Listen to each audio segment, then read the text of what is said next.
Ma présence ce matin parmi vous pour présider l'ouverture de la réunion sur la revue du document d'évaluation du projet relatif au logement abordable témoigne toute l'importance que le chef de l'État, son Excellence M. Macky Sall et son gouvernement accordent au projet 100 000 logements. Je voudrais à l'entame de mon propos saluer et remercier l'ensemble des acteurs qui œuvrent pour la réussite du projet depuis son lancement. Comme vous le savez, l'État du Sénégal s'est engagé dans une stimulation de la croissance par l'édification d'infrastructures structurantes, mais aussi l'amélioration sensible des conditions de vie des Sénégalais.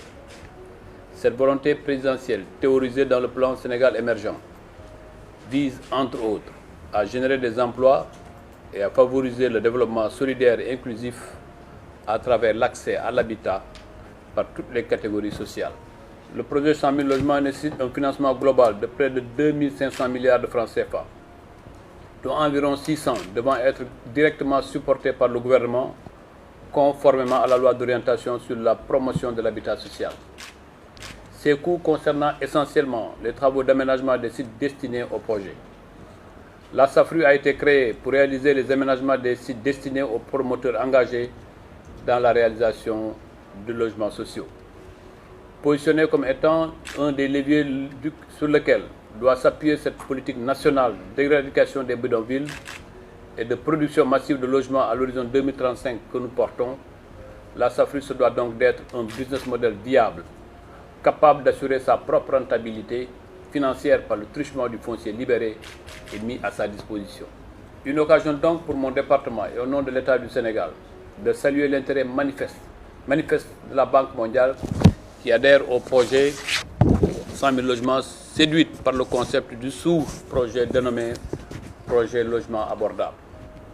L'intervention de la Banque mondiale évaluée à hauteur de 100 millions de dollars ne se limitera pas seulement à la réalisation stricte des 100 000 logements, mais sera étendue aux composantes stratégiques connexes à pendant privé, telles que la capitalisation de la société de location-vente CAJOM via le Fonds 6.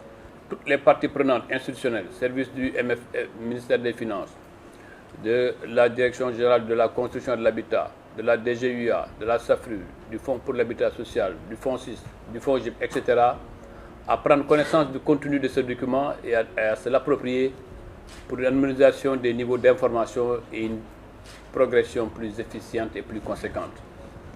Mesdames et messieurs, nous pouvons nous réjouir du chemin parcouru, durant lequel nous nous sommes aussi fait violence, il faut le dire, pour baliser le terrain et avancer en efficacité en nous dépouillant de tous les éléments facteurs bloquants.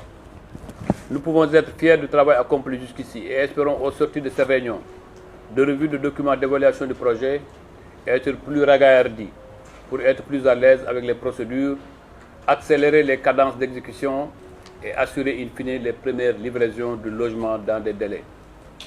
Pour terminer, je déclare ouverte la réunion de revue de documents d'évaluation du projet Logement Abordable. Je vous remercie de votre aimable attention.